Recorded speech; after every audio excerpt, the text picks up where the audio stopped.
আমার হাতে যে ফেভিকুইকটা দেখতে পাচ্ছ, এটা যদি পায়ে আটকে যায় তাহলে কি এটা ছাড়ানো সম্ভব? প্রথমে আমি ফেভিকুইকটা পায়ে লাগিয়ে নেবো, তারপরে দেখবো এটা কি দিলে আঠাটা নষ্ট হবে। ফাইনালি এটা লাগানো হয়ে গেছে। আমার ক্যামেরাম্যান বলছিল যে সরিষার তেল দিলে নাকি আটাটা নষ্ট হয়ে যাবে। এটা কি সত্যি কাজ করবে?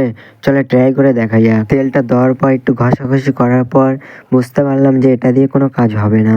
চলো অন্য কিছু দিয়ে ট্রাই করা যাক। এরপরে আমি শ্যাম্পু দিয়ে ট্রাই করে দেখবো আটাটা নষ্ট হয় কি।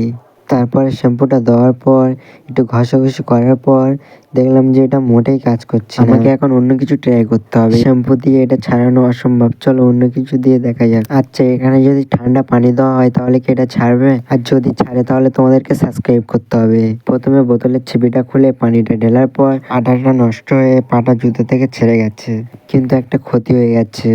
পায়ের তলায় অনেকটা চামড়া উঠে গেছে। তোমাদের জন্য এত কষ্ট করে ভিডিও বানাই, কিন্তু তোমরা লাইক করো না।